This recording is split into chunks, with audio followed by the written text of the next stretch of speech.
नमस्कार दोस्तों, स्वागत है आप लोगों का इस वीडियो में। दोस्तों, इस वीडियो में हम अभ्यास 1J को देखेंगे। इस पूर्व की वीडियो में इससे पूर्व की एक्सरसाइज जो थ्योरी पोर्शन को देख लिया हमने। यदि आप लोगों ने उन वीडियोज़ को नहीं देखा तो जाकर देख लीजिएगा। इस वीडियो के डिस्क्रिप्शन में मैं उन वीडियोज़ का लिंक डाल दूंगा। तो चलिए फिलहाल शुरू करते हैं इस वीडियो में अभ्यास 1J के पहले क्वेश्चन को। पहले क्वेश्चन में कहा गया निम्नांकित परिमेय संख्याओं को दशमलव रूप में व्यक्त कीजिए। ठीक है, जो आपको यहाँ पर भिन्न रूप में दी गई हैं चारों संख्याएं, इनको आपको दशमलव रूप में व्यक्त करना है। कैसे व्यक्त करेंगे आइए मैं आपको बताता हूँ। जो अंश आप लोगों को दिया गया है वो भाजक बन जाएगा और जो नीचे दिया गया है वो भाज्य बन जाएगा। कैसे बन जाएगा आइए देखते हैं। यहाँ पर आप देख सकते हैं, यहाँ पर हमने चारों पोर्शन को उतार लिया है।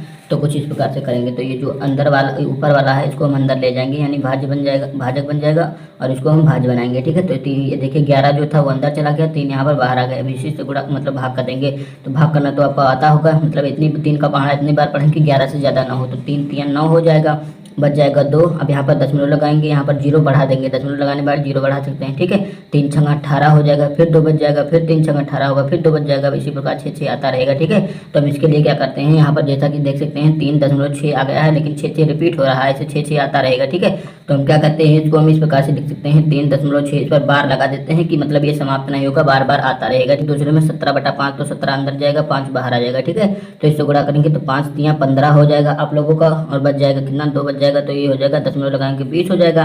तो कितना हो जाएगा, 5 चौको 20। तो इस प्रकार आप लोगों को इसका मिल जाएगा 3.4 की। ठीक है, तो ये 3.4 आपको मिल गया। इसी प्रकार तीसरा देखेंगे तो 19 अंदर चला जाएगा और इसके यहाँ पर बाहर कितना आएगा, 6 आ जाएगा। तो 6 3 18 हो जाएगा। ठीक है, 6 3 18 हो जाएगा, बच जाएगा 1, दशमलव लगाएंगे 10 हो जाएगा। तो 6 एकम 6 हो जाएगा, और कितना 6 कम 6 हो जाएगा, बच जाएगा आप लोगों को 4, दशमलव लगा है 0 बढ़ जाता है, 6 36 हो जाएगा आप लोगों का। फिर बच जाएगा 4, फिर 40 हो जाएगा, फिर 6 36 हो जाएगा। फिर इसी प्रकार से आप लोगों का 3.16666 इसे बार बार आता रहेगा। ठीक है, तो इसको कितना लिख सकते हैं, 3.1 और 6 लिख सकते हैं। इस पर 6 पर बार लगा दीजिए कि ये बार बार आता रहेगा 6। ठीक है, इसी प्रकार देखेंगे 3.8 आपको दिया गया है अंतिम वाला, तो 3 अंदर चला जाएगा, बाहर 8 रह जाएगा। ठीक है, अब देखिए 8 इससे सबसे बड़ा है तो यहाँ पर भाग ही नहीं जाएगा, लगाएंगे 0, दशमलव यहाँ पर 30 हो जाएगा।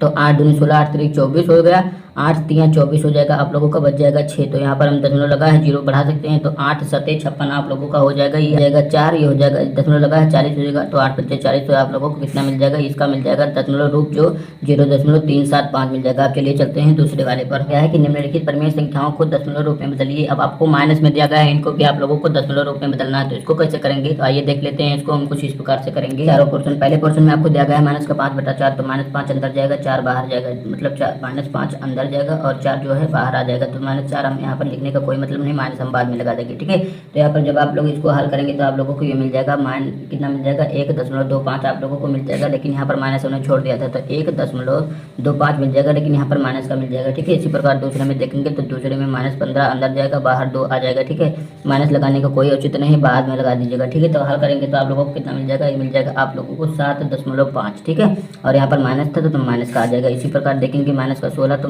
16 ये हो जाएगा, और कुछ माइनस नहीं लगाते हैं, फिर 5 यहाँ पर कर देंगे। ठीक है, तो इससे भाग देंगे तो कितना मिल जाएगा, मिल जाएगा 3.2 के, लेकिन यहाँ पर माइनस था तो माइनस का 3.2 ये मिल जाएगा। ठीक है, इसी प्रकार देखेंगे माइनस का 5 केवल अंदर जाएगा और 9 हो जाएगा, माइनस बाद में लगा देंगे तो कितना आ जाएगा, ये मिल जाएगा आपको 0.5 और 5 5 ऐसे मिलता जाएगा। तो इसको हम लिख सकते हैं 0.5 पर बार लगा देते हैं, लेकिन यहाँ पर माइनस था आप देख सकते हैं जैसा कि, तो यहाँ पर माइनस लगाना होगा।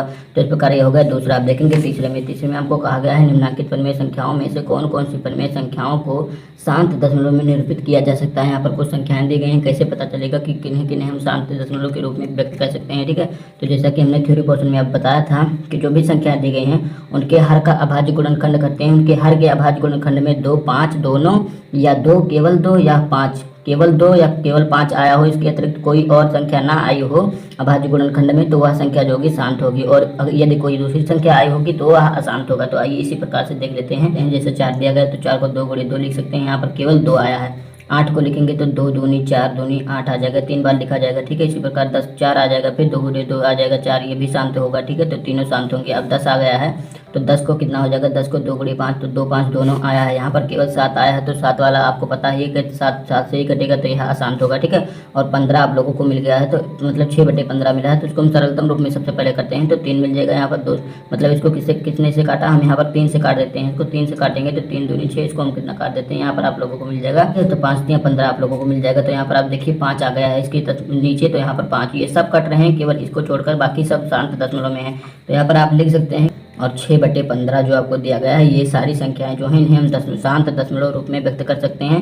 और जो आप लोगों को ये एक संख्या दी गई है 2/7, यह अशांत होगी। ठीक है, अब चलते हैं अगले वाले पर। कहा गया 1/2 प्लस 2 मतलब 1/3 प्लस का 1/5 के योगफल को यदि दशमलव संख्या में बदलें तो यह शांत होगा अथवा अशांत। तो आइए सबसे पहले इनका योग कर लेते हैं। ठीक है, तो 1/3 और 1/2 का योग कितना हो जाएगा, 3 का गुणा यहाँ पर हो जाएगा, 2 का गुणा यहाँ पर हो जाएगा, तो 2 हो जाएगा यहाँ पर और 3 यहाँ पर हो जाएगा, और बटे 3 दूनी 6 हो जाएगा, प्लस का 1/5 हो जाएगा, तो 3 दूनी मतलब 3 2 5 हो जाएगा, और 6 प्लस का 1/5 आप लोगों को मिल जाएगा। 3 गुणा कर दीजिए, 5 25 आप लोगों को मिल जाएगा, और प्लस 6 कम 6 हो जाएगा। ठीक है, और 6 पंचे 30 आप लोगों को मिल जाएगा। तो यहाँ पर आप देखिएगा आगे कितना हो जाएगा, 25 6 31 आप लोगों को मिल जाएगा, और बटे 30। तो इसके हर का लासा मतलब ज्ञात कर लीजिए। सबसे पहले आवाज गुणनखंड कर लीजिए 30 का, तो कितना हो जाएगा, 2 हो जाएगा, 3 6 हो जाएगा, 6 पंचे 30। तो यहाँ पर आप देख रहे होंगे 2 आ रहा है, 5 भी आ रहा है, लेकिन यहाँ पर एक संख्या 3 भी आ रही है। तो जब 3 मतलब हमने कहा था 2 5, केवल 2 5 आए या केवल 2 आए, केवल 5 आए तो वह शांत होगा, लेकिन यहाँ पर 3 भी आ रहा है तो यह अशांत होगा। तो यहाँ पर आप लिख सकते हैं कि इनके योग को ये दशमलव संख्या में बदलें तो यह अशांत होगा। ठीक है, तो यहाँ पर मैं लिख देता हूँ पेन से, आप लिख लीजिएगा अपनी अभ्यास पुस्तिका में अशांत। ठीक है,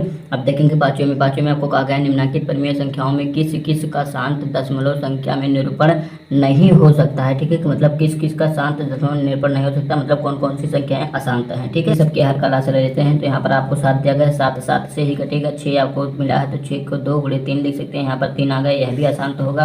15 आ गया है तो 15 को क्या लिख सकते हैं, 3 गुणे 5 लिख सकते हैं। यहाँ पर 3 आया, यह भी अशांत होगा। यहाँ पर 7 आया है तो वैसे ही अशांत होगा। यहाँ पर 4 1 दिया गया है तो 4 करेंगे तो 2 गुणे 2 आएगा, तो यही एक शांत होगा। तो यहाँ पर आपको कहा गया है किसे शांत के रूप में निरूपित नहीं किया जा सकता, तो बाकी सब को लिख दीजिए इसको छोड़कर। ठीक है, इसे छोड़ दीजिए और बाकी सब लिख दीजिए। मतलब 24/7, 5/6 और 7/15, 3/7 जो हैं यह अशांत है, यानी शांत में व्यक्त नहीं की जा सकती हैं, अशांत में व्यक्त की जा सकती हैं। चलिए अगले पर चलते हैं।